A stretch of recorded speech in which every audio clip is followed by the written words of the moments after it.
রাহে জান্নাত তাবাসসুমিয়া মহিলা মাদ্রাসা, চর বাউশিয়া, পশ্চিম কান্দি, গজারিয়া থানা, বাউশিয়া ইউনিয়নের। রাহে জান্নাত তাবাসসুমিয়া মহিলা মাদ্রাসার পরিচালক মুফতি মোহাম্মদ আবু হানিফ আল হুসাইনির কাছে জানতে চাইব এই মাদ্রাসার বিভিন্ন বিষয় নিয়ে। আমরা এখন কথা বলবো এই প্রতিষ্ঠানের পরিচালকের সাথে। ওয়ালাইকুম রহমতুল্লাহ। আমি মুফতি মোহাম্মদ আবু হানিফ আল হুসাইনি। আমাদের লোকেশনটা হচ্ছে গজারিয়া থানার বাউশিয়া ইউনিয়নের পশ্চিম চরবাউশিয়া পশ্চিম কান্দি।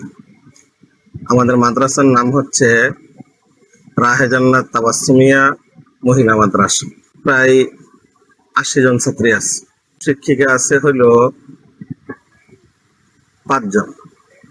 আচ্ছা, আমাদেরকে একটা বিষয় জানান, আপনার মাদ্রাসায় এই আমাদের মা বোনদের তাদের যে নিরাপত্তার বিষয়, সেই বিষয়টা আপনারা কতটুকু এবং কিভাবে দিচ্ছেন, এবং লেখাপড়ার মান ওস্তাদরা কেমন পড়াচ্ছে একটু জানাবেন। আলহামদুলিল্লাহ, আমাদের এখানে নিরাপত্তা আমরা তো আমাদের যতটুকু দরকার মনে করি আমরা অতটুকু নিরাপত্তা দিচ্ছি আলহামদুলিল্লাহ। নিজের মেয়েকে যতটুকু নিরাপত্তা দেওয়া দরকার একজন বাবা হিসেবে আমরা মনে করি আমাদের ছাত্রীগুলো আমাদের কাছে আমাদের মেয়ের মতো। আমাদের মাদ্রাসাটা হলো আবাসিক, অনাবাসিক ডে কেয়ার। এখানে শিক্ষিকা হইলো সব আবাসিক শিক্ষিকা। এখানে শিক্ষিকারা থাকেন 24 ঘন্টা মায়েদের মতো মেয়েদেরকে দেখাশোনা করেন, এবং যে শিক্ষকরা আসে শিক্ষকরা দিনের বেলা এসে পড়িয়ে আবার চলে যায়।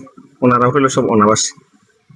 এই সুবাদে আলহামদুলিল্লাহ আমরা মনে করি আমাদের মাদ্রাসা আমরা 24 ঘন্টা তাদেরকে টেক কেয়ার করতে পারছি ইনশাআল্লাহ, আলহামদুলিল্লাহ। আচ্ছা, আমরা অভিভাবক যারা আছি তারা আসলে আমরা জেনারেল থেকে মাদ্রাসায় কেন আমরা শুরু করাবো, এই বিষয়ে যদি আমাদের একটু বিস্তারিত জানাতেন।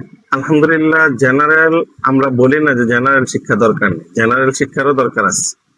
তবে মাদ্রাসা শিক্ষাটা এই জন্য বেশি দরকার, বর্তমানে আমরা দেখি বেশিরভাগই নাস্তিকতার দিকে মানুষ ধাবিত হয়। তা আমি মনে করি প্রত্যেকটা সন্তানের বাবা মারই উচিত সন্তানকে প্রাথমিক কিছু শিক্ষা দিয়ে, প্রাথমিক আরবি কিছু শিক্ষা দিয়া তাকে পরবর্তীতে জেনারেল শিক্ষায় শিক্ষিত করবে। অন্তত যেমন শুরুটা ইসলাম দিয়ে ইসলাম দিয়ে হোক। কিন্তু দেখেন কোন এক সময় আমরা কিন্তু আমরা যখন ছোট ছিলাম আমরা কিন্তু অবশ্যই মক্তবে গিয়েছি। এখন কিন্তু মক্তবের পড়াটা নাই। তার কারণ কিভাবে আমাদের দেশ থেকে আস্তে আস্তে মক্তবটা উঠে যাচ্ছে, এই কারণে কিন্ডারগার্টেন হয়ে গেছে। অধিকাংশ কিন্ডারগার্টেন গুলো ওনারা যদি চায় যে আগে যেমন আমরা প্রাইমারিতে পড়তাম ওই সময় তো পড়া হতো, কিন্ডারগার্টেনে তো পড়াই হচ্ছে, কিন্তু কিন্ডারগার্টেনের পড়াটা কেন ওনারা ফজরের পর থেকে নিচ্ছে, 7টা 6টা 7টা বাজে নেয়। এইভাবে না নিয়ে ওনারা যদি চায় যে প্রাইমারি স্কুলে যেভাবে হয় কিন্ডারগার্টেনটাও ঠিক সেভাবেই হোক, তাহলে আমাদের কোনো সমস্যা তো নেই, আমাদের বাচ্চারা শিক্ষিত হচ্ছে। তাইলে আমাদের সন্তানগুলো মক্তবে গিয়ে পড়ালেখা করতে পারে, কিন্তু এই পড়াটা এখন হচ্ছে না। এই জন্য আমাদের সন্তানগুলো এখন আমরা বেশিরভাগই ইসলাম থেকে দূরে সরে যাচ্ছে। তা আমি মনে করি প্রত্যেকটা বাবা মার উচিত আগে সন্তানকে ইসলাম শিক্ষায় শিক্ষিত করা, যেহেতু নবীজি বলছে তালাবুল ইলমি ফারিদাতুন আলা কুল্লি মুসলিম, প্রত্যেকটা মুসলমান নরনারীর জন্য ইলমের শিক্ষা করা ফরজ। কতটুকু ফরজ? যতটুকু তার দৈনন্দিন চলার জন্য প্রয়োজন। তো দৈনন্দিন চলতে যতটুকু লাগে অতটুকু শিক্ষা তো অবশ্যই করাইতে হবে। এখন আপনি মারা যাব, কিন্তু আমার সন্তান আমার জানা যায় দোয়াটাই পড়তে পারে না। মুসলমানের সন্তান যদি দোয়াই পড়তে না পারে, আমার জন্য কোরআন তেলাওয়াত করে একটু দোয়া করতে না পারে, তাহলে মুসলমানের সন্তান কিভাবে হইল সে?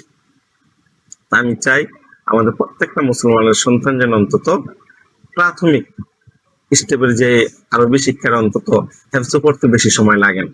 একটা বাচ্চাকে 8 থেকে 9-10 বছরের ভিতরে হেফজ পড়ায় ফেলতে পারে।